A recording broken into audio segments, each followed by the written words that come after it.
Assalamualaikum warahmatullahi wabarakatuh. Perkenalkan, nama saya Safira Mariani Kiswanto dengan nomor induk mahasiswa 20010404015. Saya akan mempresentasikan hasil analisis saya yang berjudul analisis kesalahan berbahasa dalam proses pembelajaran bahasa Indonesia siswa SMP pada channel YouTube. Selanjutnya saya akan menjelaskan tentang kesalahan berbahasa. Kesalahan berbahasa merupakan suatu peristiwa yang bersifat inheren dalam setiap pemakaian bahasa, baik secara lisan maupun tulis. Wujud dari kurangnya keterampilan berbahasa itu antara lain disebabkan oleh kesalahan-kesalahan berbahasa yang mengakibatkan gangguan terhadap peristiwa komunikasi.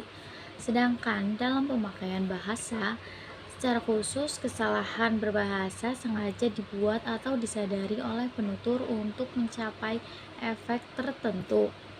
Kesalahan berbahasa sering terjadi saat proses belajar mengajar disebabkan karena pendidik dan peserta didik berada dalam lingkungan formal sekolah, sehingga bahasa yang digunakan harus bahasa formal. Pendidik ataupun peserta didik kerap kali menggunakan ragam bahasa santai ataupun ragam bahasa akrab dalam berkomunikasi. Selanjutnya saya akan menjelaskan tentang proses pembelajaran. Proses pembelajaran merupakan proses interaksi edukatif yang terjadi antara guru dengan siswa di dalam kelas. Dalam proses pembelajaran itu terdapat dua aktivitas, yakni proses belajar dan proses mengajar. Artinya dalam peristiwa proses pembelajaran itu senantiasa merupakan proses interaksi antara dua unsur manusiawi, yakni siswa sebagai pihak yang belajar dan guru sebagai pihak yang mengajar.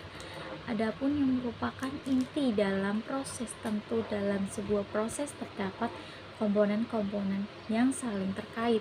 Komponen-komponen pokok dalam pembelajaran mencakup tujuan pembelajaran, media pembelajaran, pendidik, peserta didik, kurikulum, strategi pembelajaran, dan evaluasi pembelajaran. Selanjutnya di sini ada contoh tabel 1 data kesalahan berbahasa. Datanya yang pertama, nah di sini ya. 2, nggak apa-apa ya. 3, apa sih? 4, nah kalian copot. 5, PR di rumah ya. 6, itu untuk tugas berikutnya ya. Perbaikan. 1, di sini ya. 2, tidak apa-apa. 3, apa? 4, setelah itu kalian lepaskan. 5, PR tersebut dikerjakan di rumah ya. 6, itu untuk tugas berikutnya ya. Seperti pada data nomor 1, 2, 5, dan 6, pendidik seringkali menggunakan huruf H pada akhiran kata ya yang seharusnya ya, sehingga terjadi kesalahan berbahasa pada kata dan bentuk kata yang membuat kalimat itu tidak baku.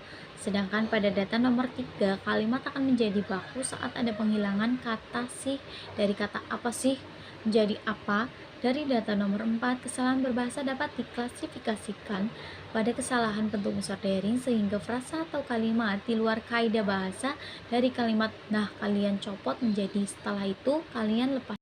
Sedangkan untuk data nomor 5 dan 6, kesalahan berbahasa terjadi akibat kalimat yang tidak efektif sehingga penyampaian informasi tidak dapat diterima dengan sempurna oleh penerima. Perbaikan kalimat bisa dilihat dalam tabel. Kesadaran akan pentingnya pemakaian bahasa yang baik dan benar saat ini memang berat karena adanya kebiasaan memakai bahasa secara tidak formal dan tidak baku, yang pada akhirnya menjadi kebenaran yang terus-menerus digunakan dalam berkomunikasi. Peserta didik akan lebih berhasil belajar bahasa Indonesia apabila orang-orang yang terlibat dalam lingkungan sekolah dalam percakapan sehari-hari menggunakan bahasa Indonesia yang baik dan benar. Sekian presentasi yang saya sampaikan. Kurang lebihnya mohon maaf. Wassalamualaikum warahmatullahi wabarakatuh.